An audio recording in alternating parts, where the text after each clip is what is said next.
Hi there, welcome to Fork in the Loaf. My name is Heather, and today I'm going to be canning some kidney beans. My dog's walking back and forth, so there's gonna be noises. I try to do it when it's quiet, and it's not possible. Anyway, so I'm going to be canning some kidney beans today. I just got done canning some black beans and some pinto beans fairly recently. We're starting to get into the summer months, and this is really when it's really kind of slow for me for canning anyway, because nothing is harvestable yet. Nothing's even in the ground yet. We are mid-April-ish, towards the end of April, and so it's still too cold to really get a whole lot in the garden yet. And definitely not warm enough to harvest anything. So I have some beans that I need to can. I love to have beans on hand. I love beans. I don't even know why I love them so much. Sometimes I crave them. It's the strangest thing. I do know that they're high in things like potassium, and they've got tons of different nutritional value to them. I don't really know them all. I know that soaking them, I like to soak mine at least 24 hours because it reduces the phytic acid. It's like an anti-nutrient. There's actually 3 anti-nutrients in kidney beans, and I don't remember all three of them. One of them is a starch inhibitor, one of them is a protein inhibitor, and one of them is the phytic acid, which is a nutrient of some, I don't know, another form of an anti-nutrient. So I have a big bowl. I actually bought these ones. I probably shouldn't maybe talk. I actually bought these ones at Walmart, and I bought them every time I go. I'd pick up like one of those small, I think it's a 1-pound bag. And I was looking at the cost of that, and it's about $1.50-ish per bag at our local Walmart. I could get a 25-pound bag at US Chef Foods for like $28.85 for a 25-pound bag. So if I were to get 24 pounds of this at $1.50, I'm looking at like $36-ish, somewhere around there. And a 25-pound bag of these at US Chef Foods would be about $28.85, which is about $1.15 per pound. So doing your research really is a good idea. Azure Standard is even cheaper. You could get it for $28.46 for a 25-pound bag. Unfortunately for me, Azure Standard, I work full time. So for me to have the time off to be able to go pick up during their drop times, it just doesn't work for me. Especially, and it can be random, I guess. So I don't know enough about it. I've never actually ordered from them. I just know that the drop time for me was in the middle of a shift for me, so I couldn't just up and leave that. So for future reference, we'll probably just go to US Chef Foods and purchase from there. I do get some of my beans, like my northern beans and some of my other stuff like that, from our church cannery, and anybody can order from them. Anyway, you can buy some number 10 cans that are shelf stable for years and years and years and years. So these have been soaking. I put a little apple cider vinegar in them to help break down the phytic acid. And now I'm going to go and rinse them off, and I will be right back, and we'll get into the canning. Okay, beans are one of my very favorite things to can. They're the fastest, easiest things to can. It's literally just 3 items. It's 3 ingredients. So we have beans, salt, and water, and that is all you put in here. You could spice them, but I like the versatility of being able to do it in whatever flavor profile I choose. So like if I wanted to use these in a chili, I can throw them in a pot of chili. If I wanted to use them in a, what is that called, minestrone, I just open up a jar and throw it in a soup of minestrone. So it's whatever flavor profile, whether it's I have this plain, so I can use it in whatever. So let me just show you. I like to do pint-sized jars. We are a smaller family now. It's just me, my husband, my mother, and I have a 20-year-old that's still at home. So it's just us. Half the time my mom and my daughter don't eat with us. So we are starting to go more and more towards the pints, but you can do this in quarts as well. And I know after soaking for 24 hours that 1 cup of beans is pretty much perfect for a pint jar. I do like to salt my beans. I do like salty beans, so I do salt them. And I put in about a half a teaspoon per pint. Okay, so when I am waiting, I'm waiting for my water to boil because I didn't get that done, you know, going beforehand. But I'm just gonna go through and I make sure that all my jars are clean. I don't sterilize them. I don't keep them in hot boiling water. They're gonna be pressure canned for over 10 minutes. Anything that's on or in these jars is going to be killed. But I do make sure they're clean. And I make sure that all of their edges are good, that there's not gonna be any chips, which will prevent a good seal. And then I'm going to make sure that each one has a half a teaspoon of salt. And I usually go just a little bit under. I don't do an exact half a teaspoon because to me, I end up salting some of my stuff anyway. I'm not a big salt in my cooking person. So I'm just gonna finish filling these with beans, and I will be back with you as soon as the water comes to a boil to show you the rest of the story. And I'll see you shortly. So I don't have quite a full cup of beans, so I can do two things. I could either fill one more jar, or I could just divvy this out between the jars that I already have, and that's I think what I'm gonna do, because I know that I can add just a few more beans into most of these, and it's not going to hurt anything. So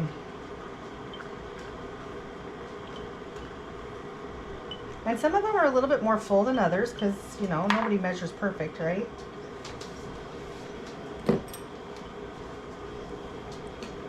Okay, so out of about 4 pounds, I don't know if they were 1 pound packs or 2 pound packs, and of course I didn't pay attention to that. I just cleaned them and soaked them. But out of the 4 packages that I had, I got 20 pints. So there's the salt and the beans in here, and that's it. And then I have boiling water, and I have 2 of these lovely doohickeys. And I'm going to fill them to the 1 inch mark. And I love to use, let me show you. Oops, that's hard. I love to use that line right there, the bottom of that little ridge that's around each of your pint-sized jars. I love to use that as a marker for 1 inch. If you take your debubbler, and I have mine marked at 1 inch, and you stick it in, ouch, that is hot. You stick it to the water level, that should be at about 1 inch. Okay, that's like a perfect inch. So I just use that as my marker and fill each of them to that point. And then we're gonna use our little debubbler. Because I put the salt in the bottom, I kind of like to use that to kind of stir it around and try and get some of that salt to dissolve.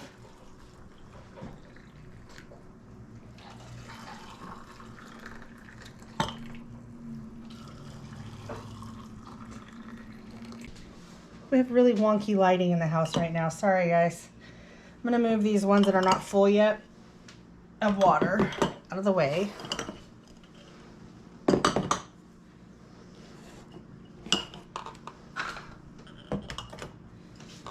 Move these a little closer to you. I'll just show you how we do this. So I get in here. So not only am I debubbling, but I'm also trying to kind of mix that salt in and kind of get it to not just sit on the bottom, which in turn kind of helps remove the bubbles. You don't have to do a thorough mixing. I just try to do enough to where I feel like it's moving it around.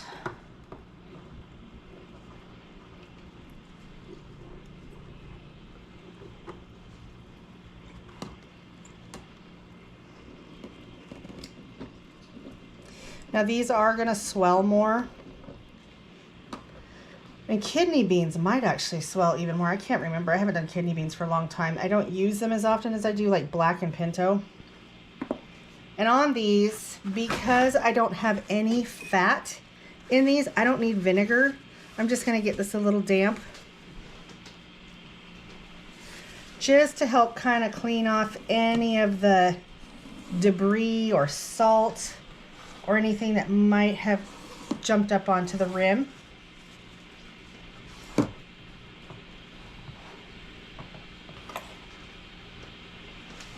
And while I'm doing this, I'm also feeling the edges for any catches or anything, because nothing worse than doing all this work and having something not seal. That is so frustrating. Or having a jar break. Ooh, that one's bad. Okay. For your lids, I don't know what, I got these off Amazon in bulk. But for your lids, and so far I've had a great seal rate with these. I don't know what company I got them from. I could see it on my orders, but I've had no problems with them. And I kind of like the blue. Anyway, for the lids, you do not have to reheat. You don't have to put these in boiling water anymore. If you read the back of your boxes, read your directions, you do not have to have them in boiling water anymore to create a seal. If you see a floater, pull it. I'm not sure why. I just always do. I think they're not supposed to be like a good, healthy bean. Anyway, so I don't keep them hot anymore. I just wash them off and then I put them on here, and then I'm gonna put my rings on it. When you put your rings on here, you only have to do it till it stops to move. Like, you're not ganking them on, you're just taking them just to where they stop to move.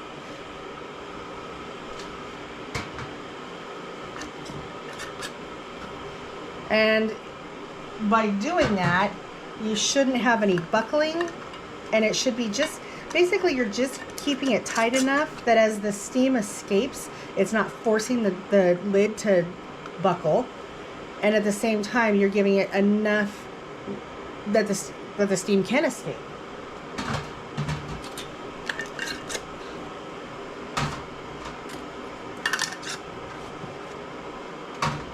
You're really just putting these on just to hold them in place. So one of the things that I often forget to tell you guys is that in mine, I have a 921, and a 921 All-American, I think is what it is. And I put in about 3/4 of a gallon to a gallon of water. I just go up about 3 inches, which is about a gallon. So I only go up about 3 inches deep inside the pot, and that's all the water I put in there. And I do have my, these are so ugly, but that's just what happens to them. I have this on the bottom, and that's to keep your jars from burning. And I've got hot water in there. Some boiling hot water, some hot water. And so I'm gonna add my, now if I had this going and it was boiling hot, I'd have to use my jar lifter, but it's not that hot.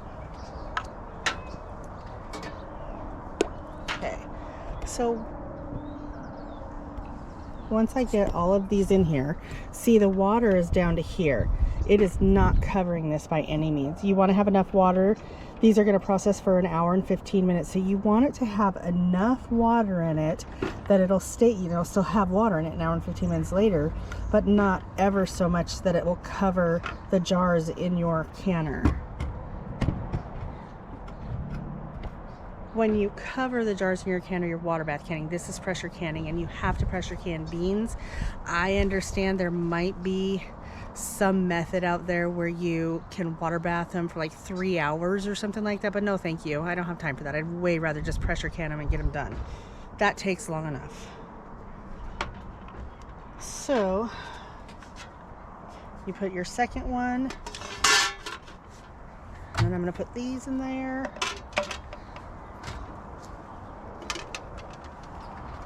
My 921 will do 2 stacks of, or 2 levels of pints, or 7 quarts. My sister-in-law has like a 941 or something like that. And that one will do 2 stacks of quartz. And that thing is a beast. Okay, my little notch right here. I'm going to use that along with my little arrow here to set them. And I have already greased my edges. You want to kind of grease your edges to create that seal a little better. And it's starting to get to the point, I've had this for several years now, and it's starting to get to that point where I almost don't even need to fiddle with it anymore. It just kind of naturally goes to where it's supposed to go, and hallelujah. My mother-in-law has a couple 915s. Those are beautiful. Like you barely even have to do this stuff.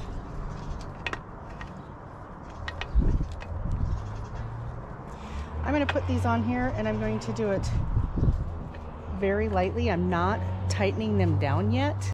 I'm just going to close these. And then once I have them all on and I've checked to make sure that there's about the same amount of space on all sides, I'm going to tighten them down opposite each other. Okay? What you got? My dog is messing with something. So I have 2 jars left. So here's what I'm gonna do. I'm gonna put these in my pressure canner, or my Instant Pot, and just pressure cook them. I don't want to do a whole nother process for canned beans. I will dump them out of this jar.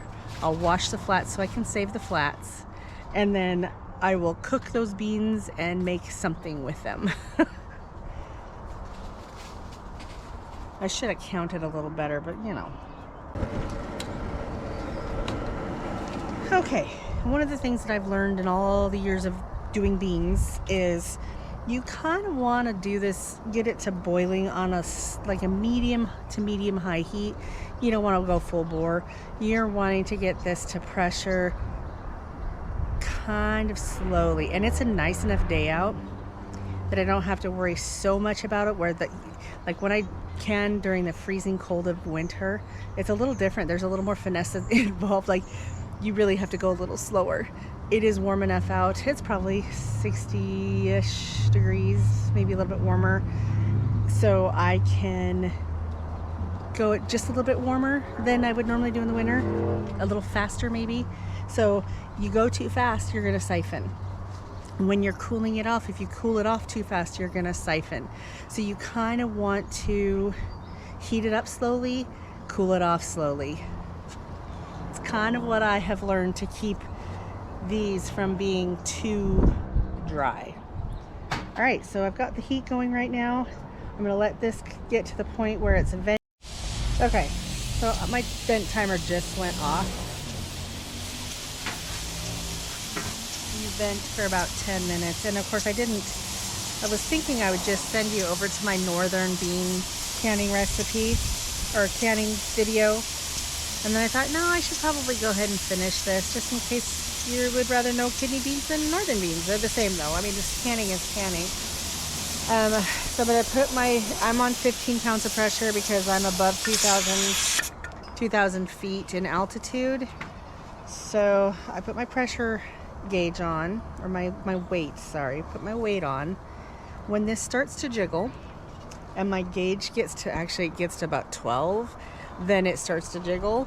So I think I need to get my gauge calibrated. But when this starts to jiggle, that's a good indication you're at about 15 pounds of pressure. Anyway, so it takes about 5 minutes to get to the jiggles. I gotta show you my chickens. I don't know if I can because the sun is shining right at them, and ignore the garbage down there. I missed with the squash, and that should be picked up. Anyway, they're out there and they're scratching through my garden. I don't know how to zoom with this thing. I don't even know if I can. And they're not doing it, but it's so fun to watch them as they scratch through things. And so once this starts to jiggle, I'm gonna go ahead and turn this down to, it's got a little sweet spot. See, look, it's gonna start going soon.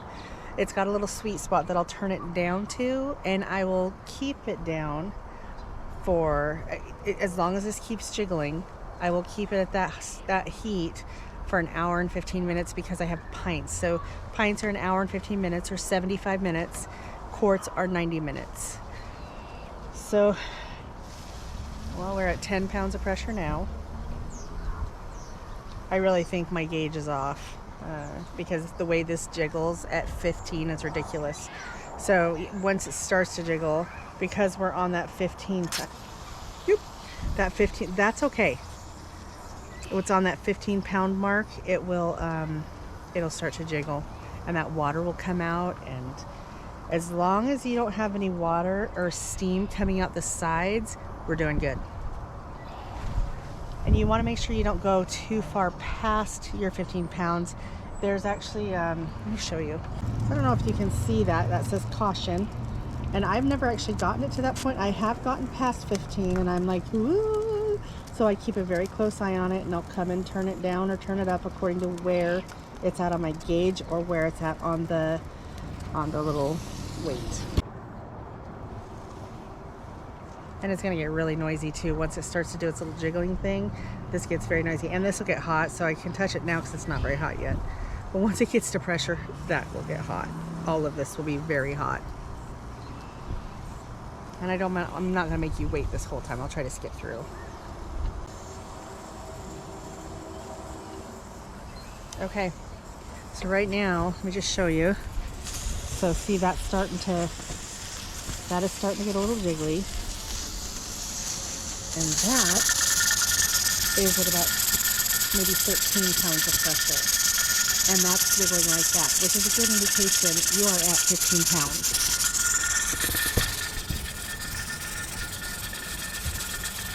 Then I'm going to turn my heat down to the little sweet spot. And I'll have to come and play with it here and there just to make sure it's still at that 13 pounds or that that's still jiggling. So like that, I might have gone too low. But I want it to rock like that. Okay, so I'm gonna go set my timer for an hour and 15 minutes or 75 minutes. And I will be back when this comes to, when it's done. I'll just turn the heat off and walk away for about an hour and let it cool down. And then I'll show you when I'm about to pull everything out.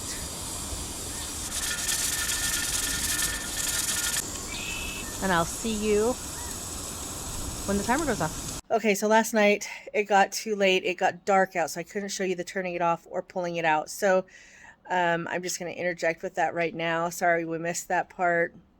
That part was not the hard part though. So I'm going to skip into the cleaning of the jars now. All right, so what I'm doing right now is I'm going to just fill my sink up with like a lukewarm water. You don't want it too hot.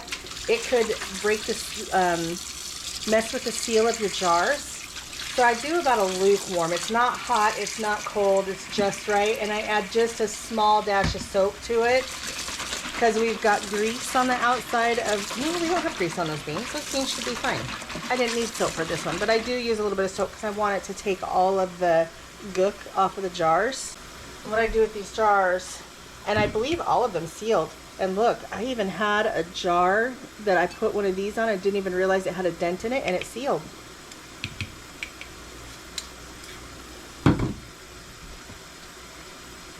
What we're doing here, we're not only looking to clean these, but we're looking for seal damage. And I have one that did not seal. So that one's gonna go into the fridge. And we'll probably do something with dinner, with it for dinner like tonight. Like even if I just throw in some seasoning just to make it palatable.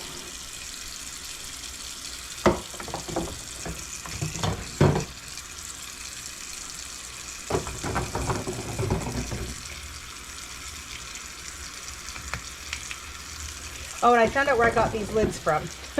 I got these lids from Layman's. I ordered them from Layman's. I'd heard a lot of good things about Layman's. And so I wanted to try their lids. And they're heavy duty. Like, I love how thick they are. I love how they seal, the seals on them. They're a little spendy, but I love the seal. So I'm going to turn this water off. And I just want you to look with me we're looking for bubbles, like something bubbling up. It's letting water in and letting air out. And I'm not seeing any of that. And it's pretty prominent when you see it. You'll see it. It's pretty strong. Like you'll see little bubbles popping up on a regular basis. So now what I'm going to do is I'm going to remove rings, grab a rag and make sure it's a clean rag, and just kind of wipe them down. I'm going to set them on a towel, let them dry, and then I'll show you what I'm going to do from there. So I'm going to dry them off pretty good with a towel. So you're trying to just make sure all the extra stuff is off. We don't want critters. Critters will come and eat what's on the outside of these. And they can, I try to avoid them. So I try to keep things clean.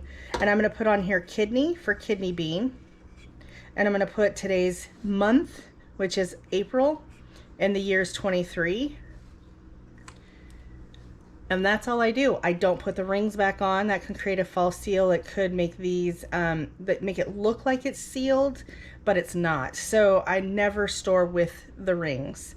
And then these will be good for the next year or two. I usually go up to 3 years with food. These won't last this long. I'll probably be done with these in the next 6 months. So, yeah.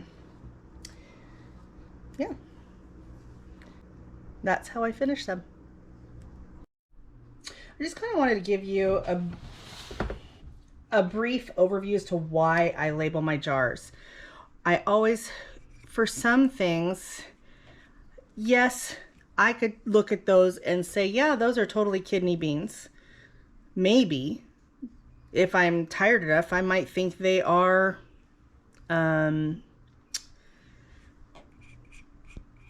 maybe a dark pinto bean, because I have done a dark pinto bean that looked very similar to these, but they weren't, they're not as long as a kidney bean.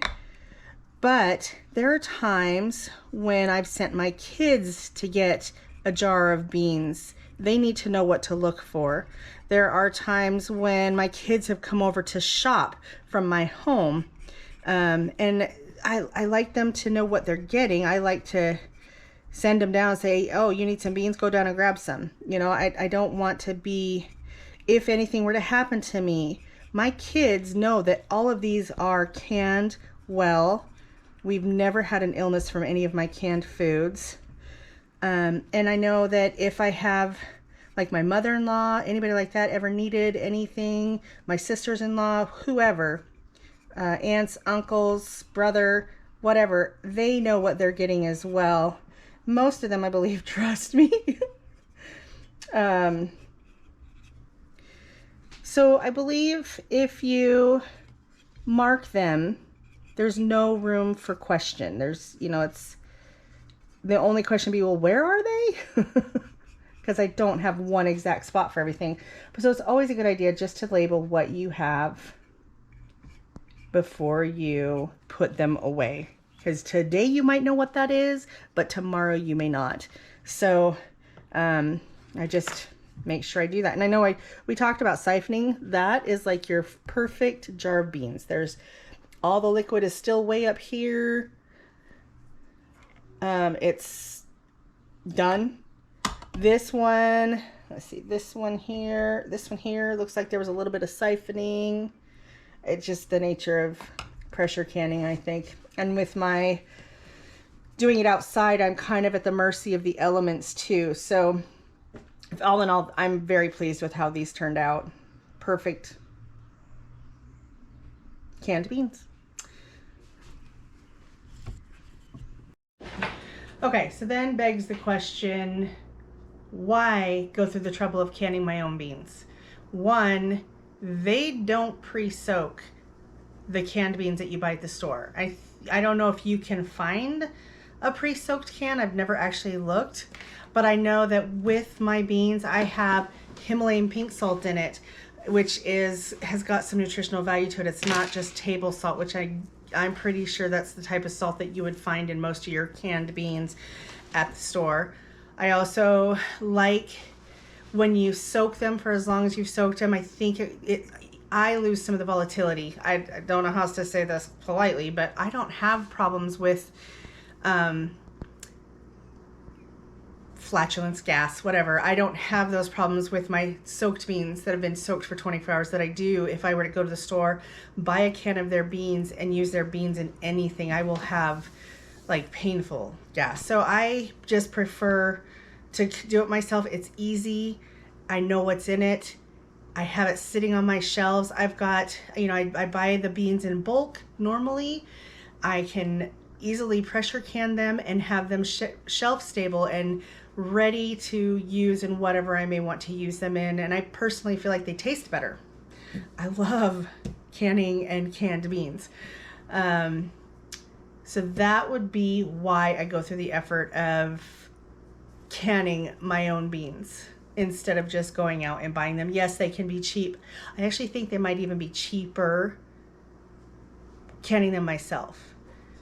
I don't know. I mean, I still have to use, I haven't really costed them out well, but if I remember correctly, instead of them, there might be just a couple cents difference. But all the other reasons totally make it worth it to me. And I love to can, so it kind of gives me something to can during those seasons that there's nothing to can. So with that being said, thank you for joining me on this adventure of a fork in the loaf. Hit subscribe if you like my videos. Hit a thumbs up if you liked this particular video and this kind of content, and share with your friends so that it will help my channel grow. Thank you. Have a great day.